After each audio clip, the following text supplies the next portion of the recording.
Hello everyone, I'm Drum Basher, and this is going to be a lecture on the GameCube and PC differences in a Sonic Adventure 2 All Stories speedrun.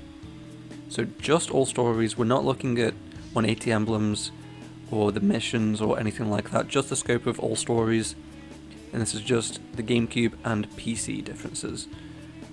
This is stemming from the discussion ongoing. It is September 2023, and that's prompted us to compile all of the differences.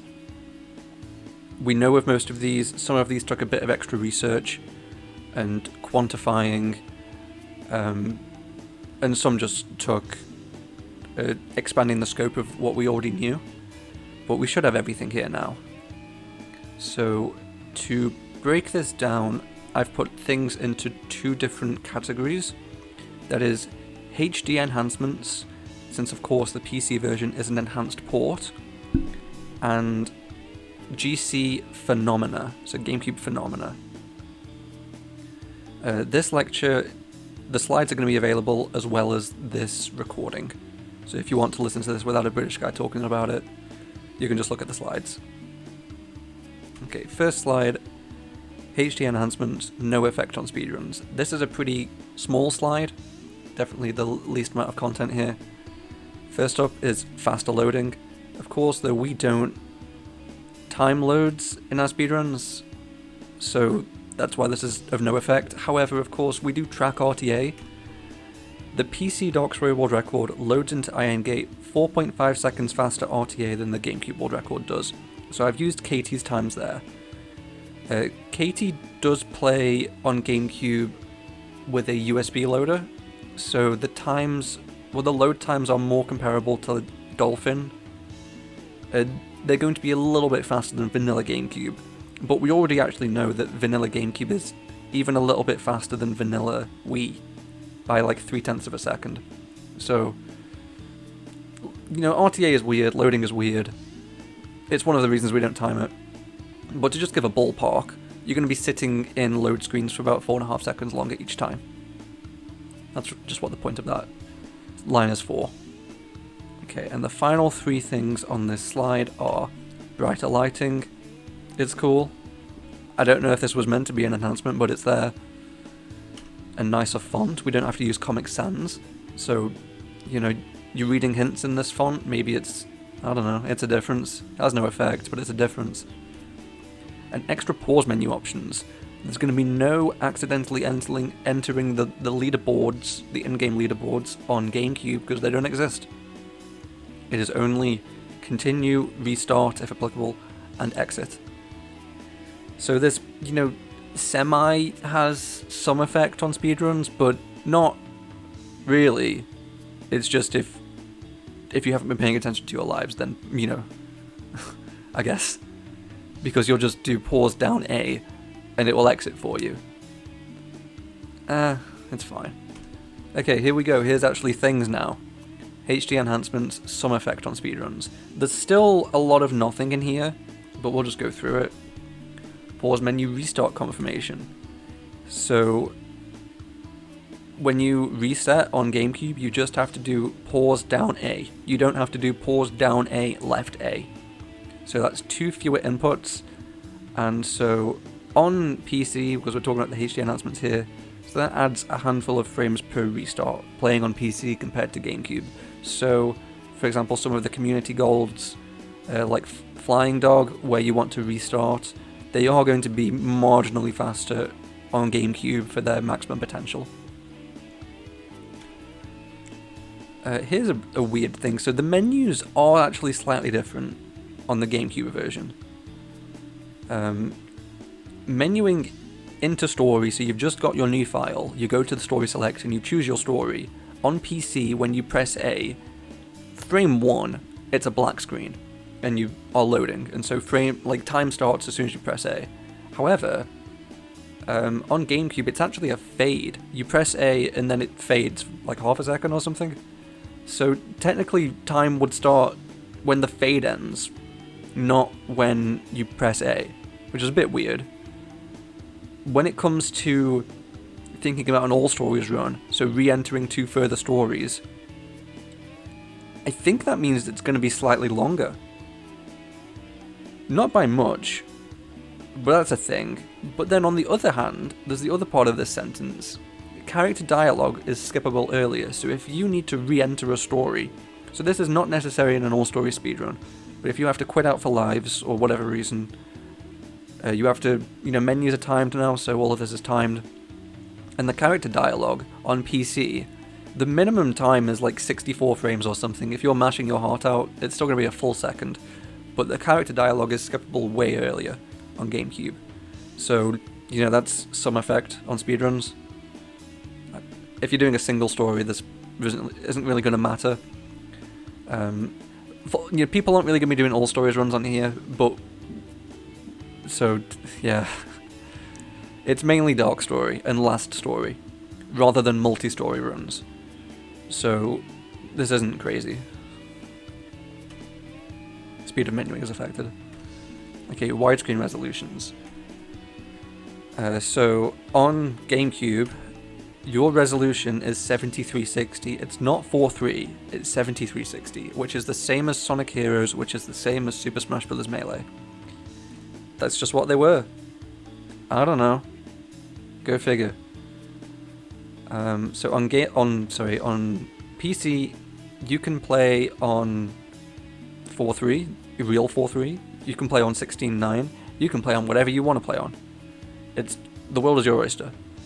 That is something that GameCube cannot afford. It's just the one resolution. And 99% of people play 16:9, which is the typical widescreen resolution. 16:9 allows for more and or faster 3-piece checks. For example, Bugs on Patrol in Hero Story, you can see that for 4 or 5 frames on fade-in, but you can't on GameCube, because it's not widescreen. So you would have to check Bugs on Patrol in a different way, which of course some people do anyway. Not everyone checks for Bugs on Patrol the quick way. So this isn't necessarily different, but optimally it is. Bugs on Patrol and probably some of the Aquatic Mine cutscene pieces would be the main talking points here.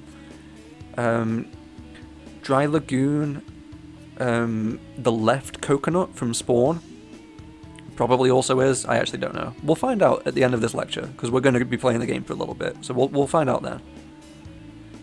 Those are the only ones that spring to mind, because the game just shows you them rather than you look for them. Other cases where you go and look for a 3-piece, for example, between two stone statues in Wild Canyon, stuff like that probably isn't going to be affected, but that also depends from person to person, setup to setup. It's only the ones where you don't decide your positioning or your camera that are the main things to consider here, but we'll find out the Dry Lagoon one later. Okay, and the final HD enhancement, which has the biggest effect, that is extra hint monitors. This allows for more and or faster routes through hunting stages. More hints, more options, and more optimal hints. And I have catalogued every missing Rouge hint. I've not done this for Knuckles, because we don't really care. But I've done it for Rouge, and there's this tiny URL here. We're going to go look at it right now, but you can also look at this tiny URL if you want to see it yourself. And this will also go to the resources channel. And we'll look at these in just a second, but just talking about Knuckles for a moment.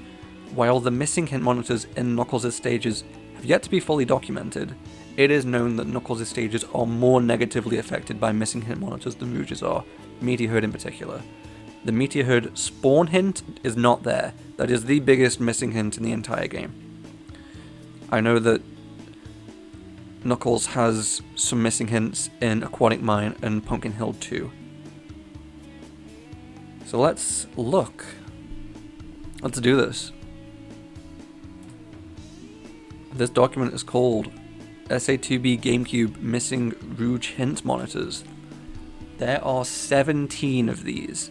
3 in Dry Lagoon, 3 in Headquarters, 6 in Security Hall, 5 in Mad Space. Security Hall is the most affected stage by missing hints. However, out of the 17 hints in total, 7 of them are completely useless in a story run. There's only 10 that mean anything at all. Let's just go from the top. Dry Lagoon Hint 1, left side spawn. As you can see, there is a red circle on this image, just as there is in every image. That is where the hint would be. I've done my best to have the hint be exactly inside each circle, so you know exactly where it is. This hint is never used for anything. That is one of the 7 that is not used. So let's move on. Dry Lagoon Hint number 2, right side grandstand. This hint is actually used and is pretty nice to have. However, it's gone. That sucks. There is a hint right on the other side of the grandstand, and there are no situations where you read both hints in a set. So you're never going to be screwed. You're never going to have to look for an extra hint. You always just go to the other hint. So you want to adjust your movement to run towards that hint. And just always be aware that that hint is not going to be there. I've given this an annoyance rating of 3 out of 10, where 0 out of 10 is no annoyance, and 10 out of 10 is the Meteor Herd spawn hint.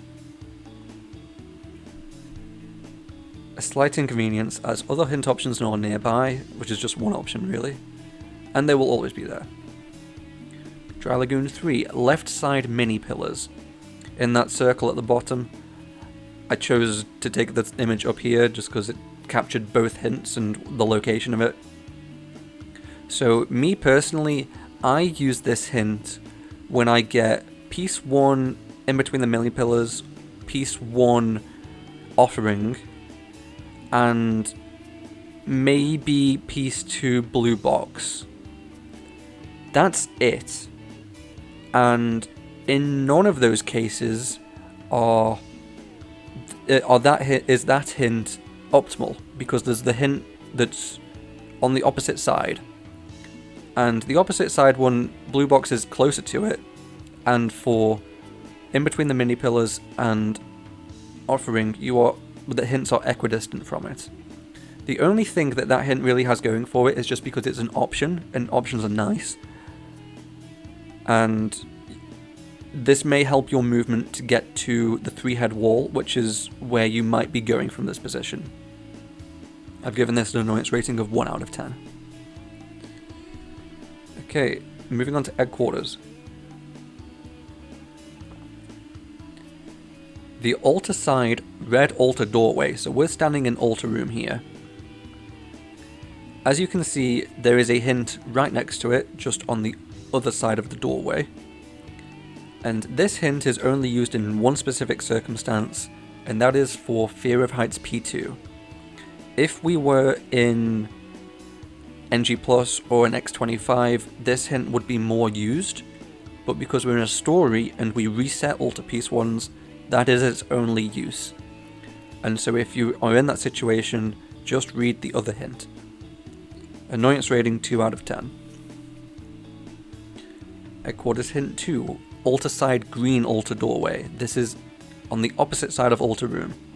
Again, there is a hint next to it, but this has an annoyance rating of 0 because this hint is never used. Headquarters 3, behind blue room's rocket. Now this is a bit of an annoying one. This is, you would think it's about higher than the right side grandstand one in Dry Lagoon, but I think it's about the same. I think these are the same tier of annoying. This one is, it's just never necessary to go fast. There are 2 other hints in this room, both at the side. If ever you are walking into blue room, say your P1 was yellow head or something, you can just use the hint when you walk through the doorway. Whenever you want to go to the rocket, because you only ever run by that hint if you want to go to the rocket, you always are able to just go to the hint that is by the doorway and then go there. So I think this is on the same tier as the right side grandstand. So my note is a slight inconvenience for P1s where it is conventionally faster to collect the piece first and then activate the rocket. So as well as yellow head, you're also looking at stone walls above and below, I don't remember. Life sentence, red and silver moving back and forth. And for two beautiful women with fish faces, P2. In these cases, just read one of the other two hints. They are right next to it. Security Hall 1. There are 6 of these, of course. The first is by Lonely at Work. This hint is only used for Lonely at Work and is a nice to have for the same piece as a piece 1. Wait. Oh yeah, of course. Oh well, unless you're radar reading, actually. If you're able to radar read Lonely at Work, then that hint might be useful. But you can always just run back. You know, you're always going to be running back to the spring from this position. So you can just read one of the other hints. So this is a very low annoyance rating. I've given it 2 out of 10. Security Hall 2. You might not have known this hint existed. Middle of blue B. This hint is never used. Security Hall 3. Steel beam on C side. So this is by where 3-foot gap is. I've given this the highest annoyance rating so far of 5 out of 10. And the main reason for me giving annoyance ratings out is their distance to the next nearest hint. This hint is used for 6 pieces, which I've listed there. So useless safe blue C, 3-foot gap piece 2, places which are protected by lasers, piece 2, one below is empty piece 2, of course, blue saves. The letter L piece 2, hiding up their C ceiling, and none of these necessarily have a convenient replacement hint. You can just go to the pulley, but your hint may not be there. In which case you might go all the way down to then read a hint to then go all the way up. So for me, this clears every missing hint so far because there is no necessary convenient replacement hint. Security Hall 4, steel beam on B side. This is just a nice to have for hiding up their P2, both A block and B block. Because as you can see, there's another hint right there on screen that is going to be there instead. 1 out of 10.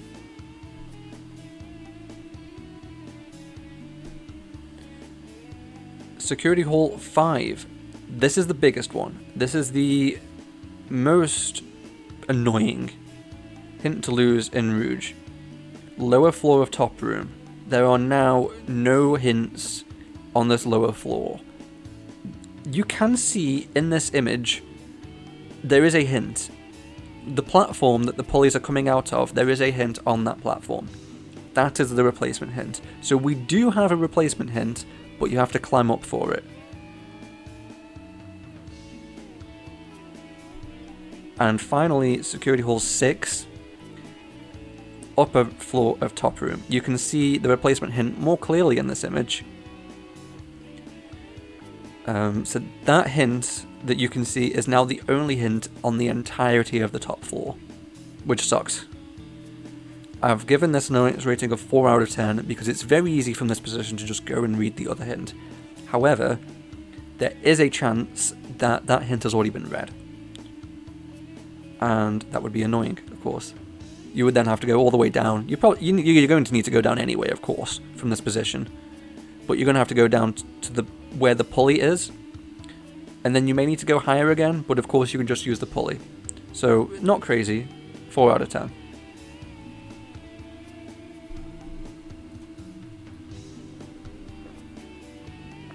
Okay, Mad Space.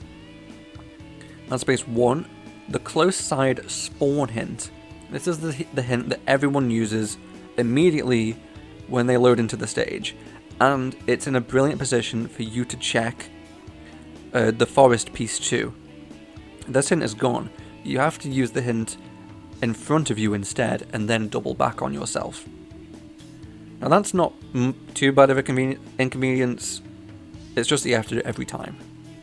And further, if you're doing an A ranks run, or you just have 0 lives, you need to come back to spawn after blue enemy on the blue stand piece 2 and crescent moon with green growing piece 2. And so you'll come back and you would normally use the hint that you can see on screen. But that's not there anymore. You would have to use a different hint. So this is 4 out of 10. There are 4 hints left in Mad Space, and all of them have an annoyance rating of 0 out of 10. None of them are ever used. This is one at the base on Springside. This is one at the base by the switch to go to the gravity planet. This is one at the base by the switch to go to Capsule Planet. And this is one at the base on one of the outer ring platforms. It is 60 degrees counterclockwise from Star by a Burning Watchman. There was never a reason to go here.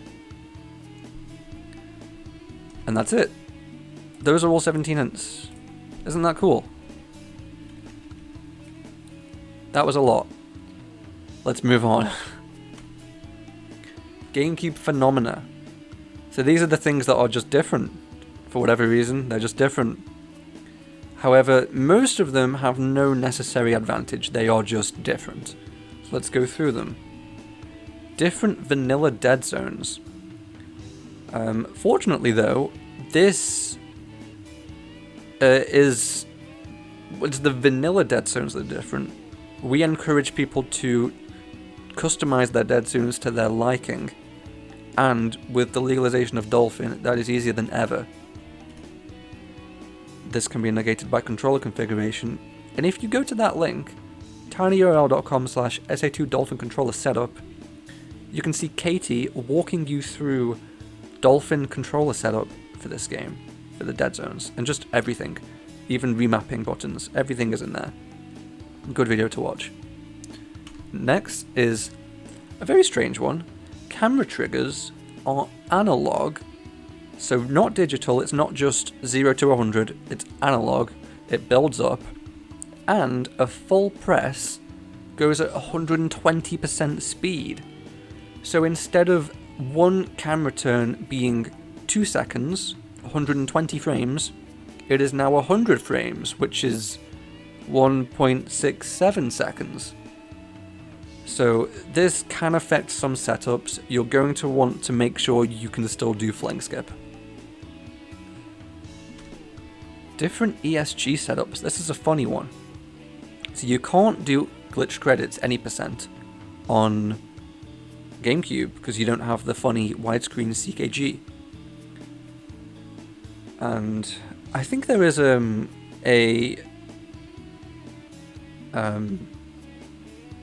converter program to convert PC saves into GC.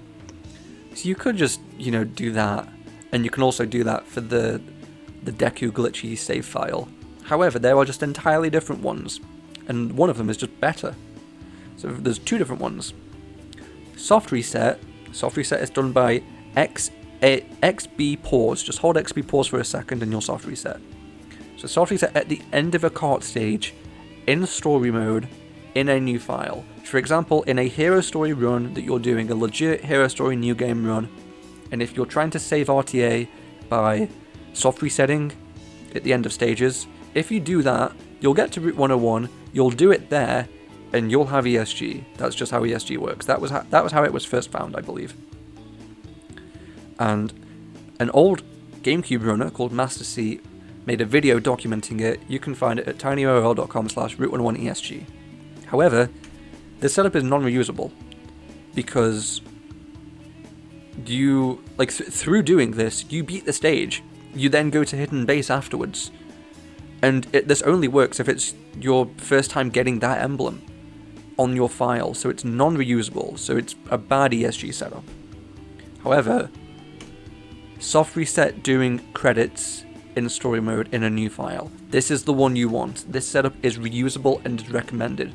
You want to play through a story, like Dark Story, get to the credits, soft reset, you have ESG. close your game, boot it back up, enter the credits, soft reset, you have ESG. Over and over again. That setup is reusable. As long as you never actually get the credits emblem, you're good. And that is what you want to do. That's recommended. That is the fastest way to get ESG. And that is on both GC and PC, so this is like an RTA advantage. Okay, and that is it for this page. Now we get on to page 2 of 2 for no necessary advantage. Okay, here's a funny one. Booty clip doesn't work. However, booty zip, which of course exists but no one goes for, is easier. So it is a viable alternative.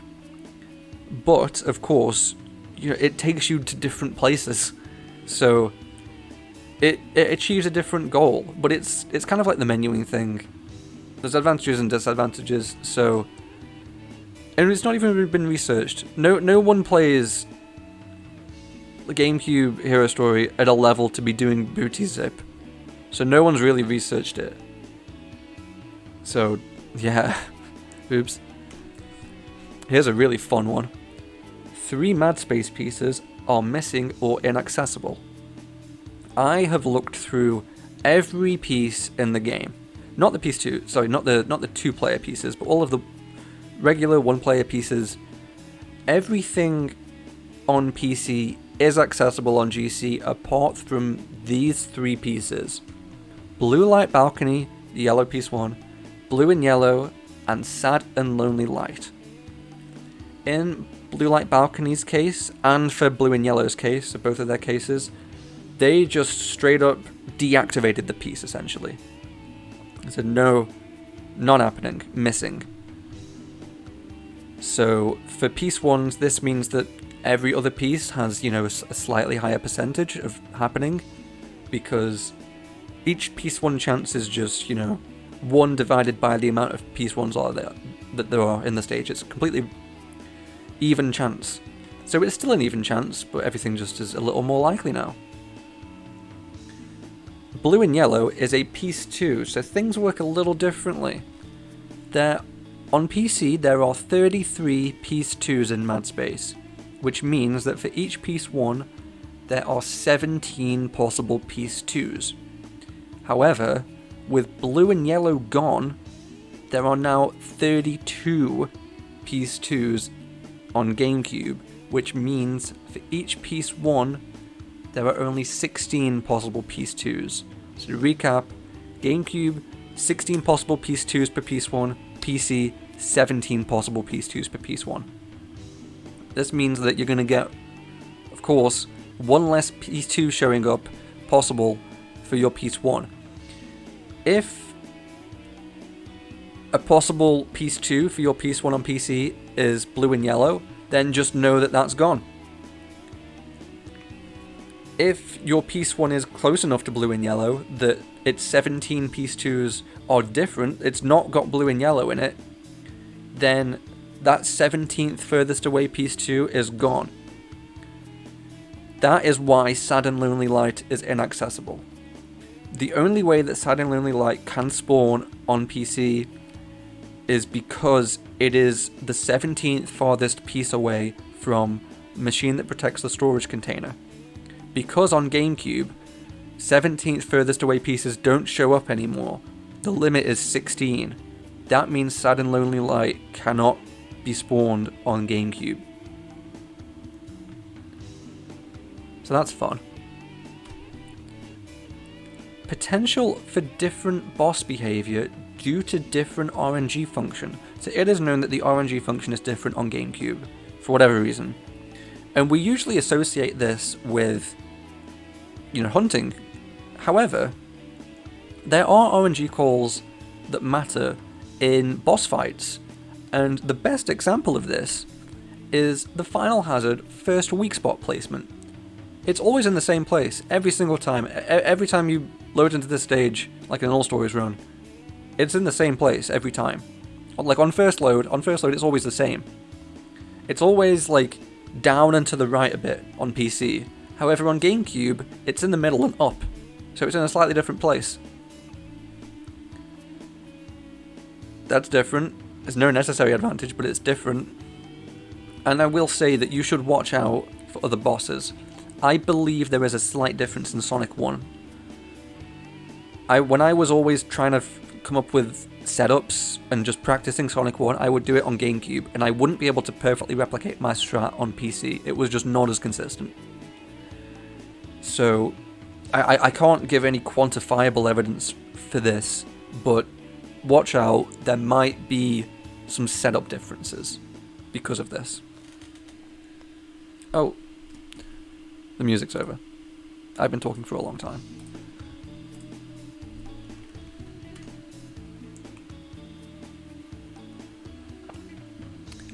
And the final one of no necessary advantage is different 1024 lists. There's been a lot of commotion about this, but there is no necessary advantage. It is just different.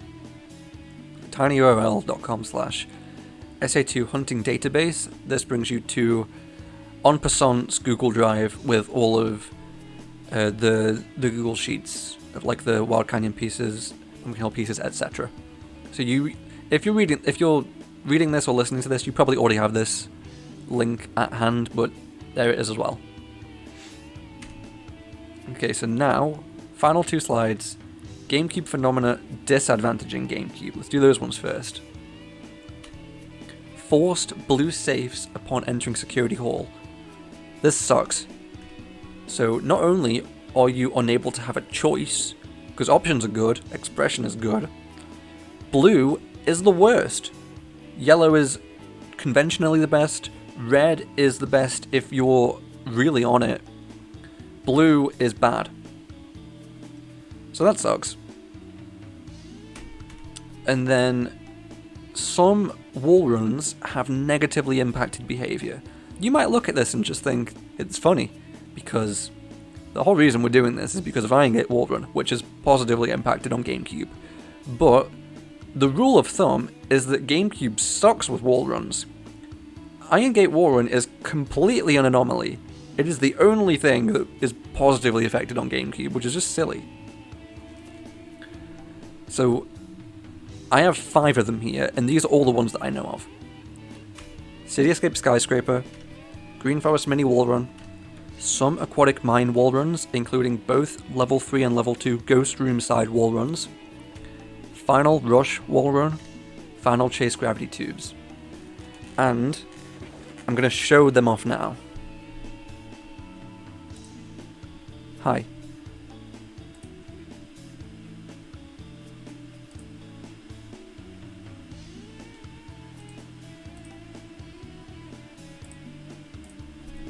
Let's get my controller.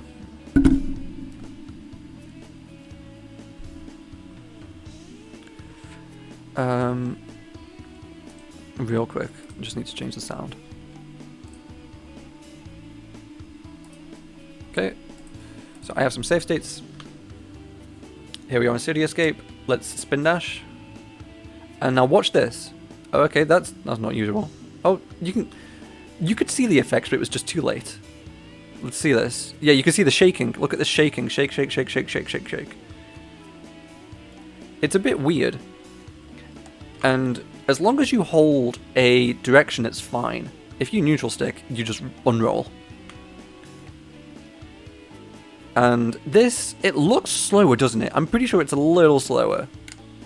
And it's just weird. I can't tell you how much slower. Maybe it isn't even slower. It just is at least very visibly weird. Okay, next up. Green Forest Mini Wall Run. Now, I'm no pro at this, so let's just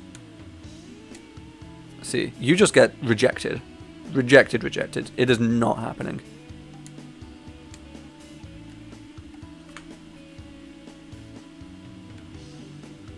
Oops. Yeah, you can see what I mean. I'm just giving this one final attempt. Just rejected. Okay. So that was a really bad one. So obviously there's alternatives though. You just take the speed pads. Now we go to Aquatic Mine. Now, if you just want to go up, you can't, basically. So the two most important wall runs are the two on this side, the Ghost Room side. And you can't just go up. You have to go diagonally. Even then, you might just be a little skill issued. So as you can see, punching on that wall, it just cuts out. And so like it doesn't give you very much speed. And so you want to be going really shallow. You want to be going diagonally. So same for here. Can't go up. But you can go diagonal.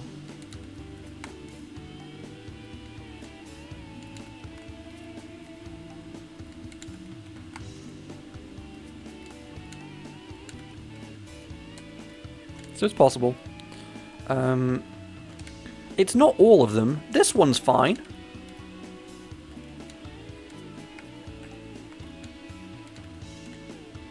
See? Just works. This one? I don't know. I don't think you use this for anything. Oi.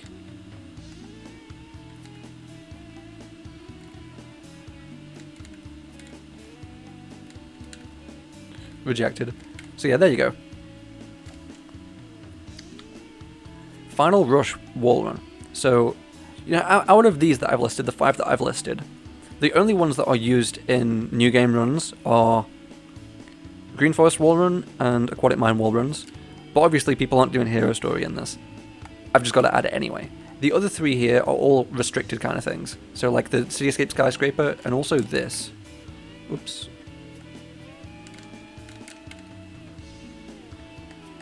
So you can do your first spin dash, but then I wouldn't recommend doing anything else. Dude, why can't I get this? This is a skill issue. Dude, come on.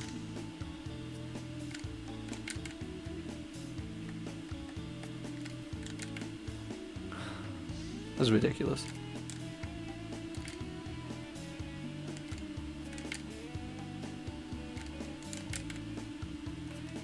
Well, I mean, yeah, that was something.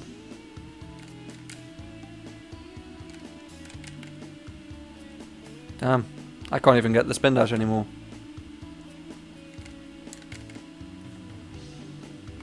When I was doing this in practice, I could get the first spin dash, but then pretty much nothing else. Any other spin dash would just not work. Dude, I'm really good at this. What is happening? I'm supposed to be good at this trick. I can't even get a spin dash. This didn't used to happen. I don't know what I'm doing wrong.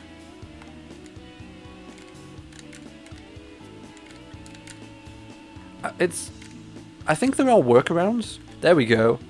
But like I'm going to spin dash again and it just cuts out. There we go. Okay, I managed to demonstrate it finally. I'm pretty sure that people have said there are workarounds for GameCube, but it still sucks. Okay. Finally, gravity tubes. So these just don't work, basically. Oops. P. I'm not sure if this is a wall run issue, or this is just a separate issue, but gravity tubes just don't work. You just trip. It's like Brawl. You'll just trip occasionally. That was a trip. That was a trip. That's tripping. I think it happens most at slow speeds, to be honest. Like, you technically can go through, like, a final chase without tripping, but it's just unlikely. You're probably going to trip at least once. That's a trip. That's a trip.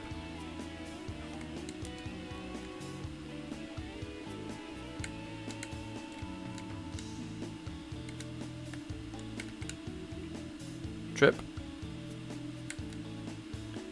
You get the point. If you played this game as a kid, you know what I'm talking about. That's it? Yeah, that's it. Let's go back to our regularly scheduled programming.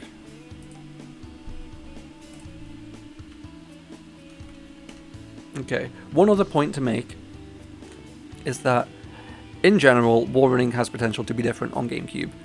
It's just different. So other wall runs may have slightly different behavior in specific circumstances too.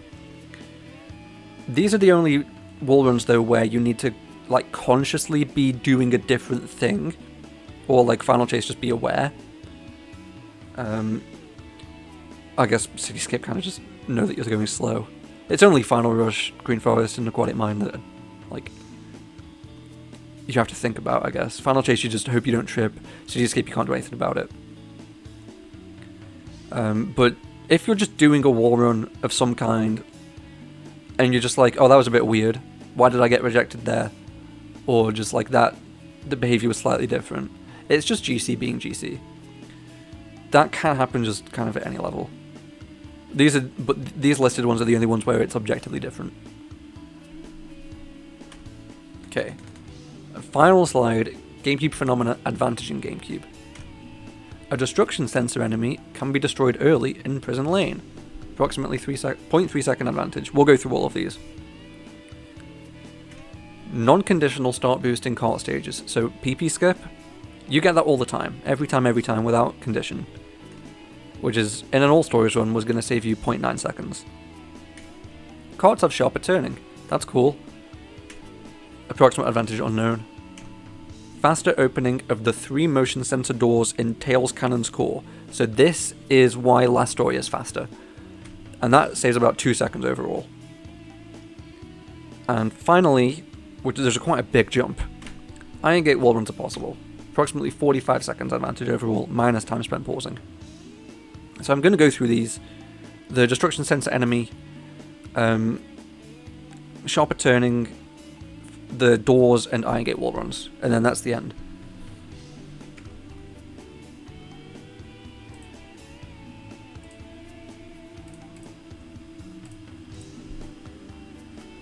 Okay, here we are. So there you go. There was an extra one over there. Yeah, you saw it. There's an extra lock on you can get. Yep. Ooh.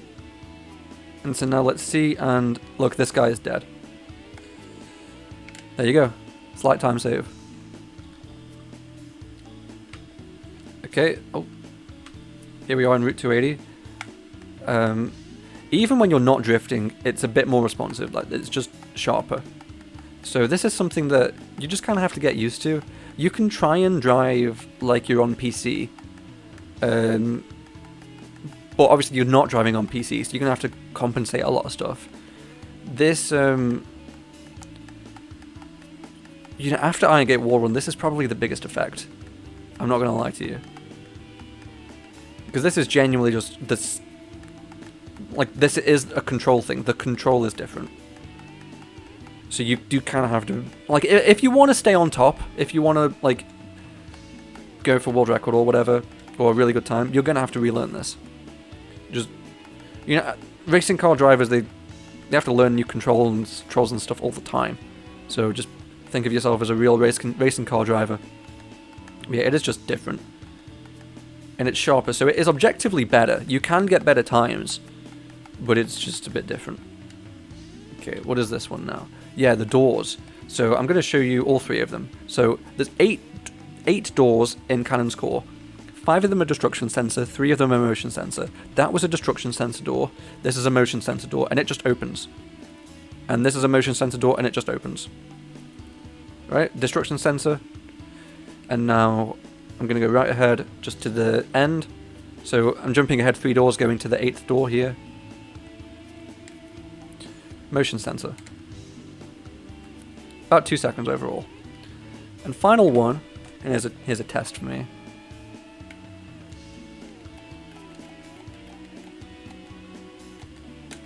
Oh, Iron Gate wall run. Yo, first try. Iron Gate wall run. Running on the wall is not possible on PC. You just don't. And then with the wall run, you can just, you know, jump down. You can land on this edge. You can. I think it's harder with the hover actually. But you can technically land there. Oh, and also just the doors aren't solid fully. They aren't fully solid. They're a patchwork of collision, and that's the same on both versions. So that's why you saw me just sneak past without blowing the door up. You can run on this wall too. You can continue your wall run. So that's it. I did promise to look at the Dry Lagoon thing, so I guess I'll do that right now. And then we'll be done. So I'm pretty sure that Dry Lagoon Coconut can't be seen? I should have looked at this beforehand.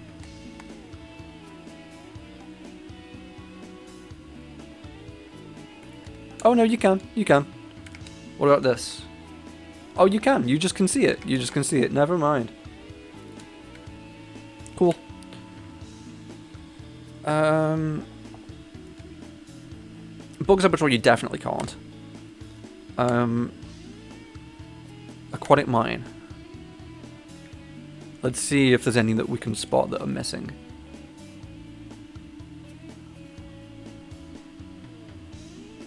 I think I have... Yeah, I do have a toggle. Okay, so we can see that one, of course.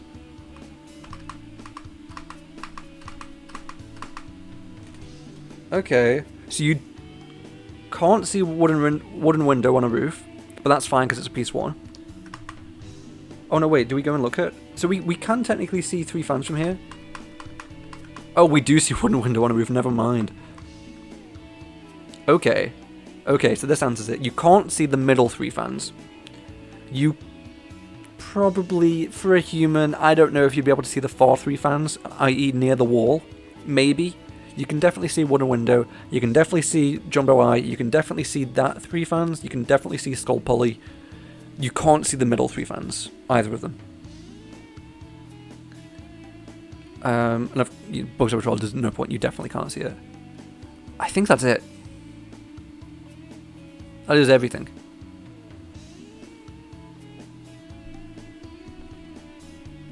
Hope you enjoyed. This has been like an hour, hasn't it? 45 minutes. Okay. That's not bad. Hope you've enjoyed my lecture. This has been a real lecture. Lecture slides can be found in the resources channel, along with this video, along with this document. Yeah, go nuts. Thank you for listening.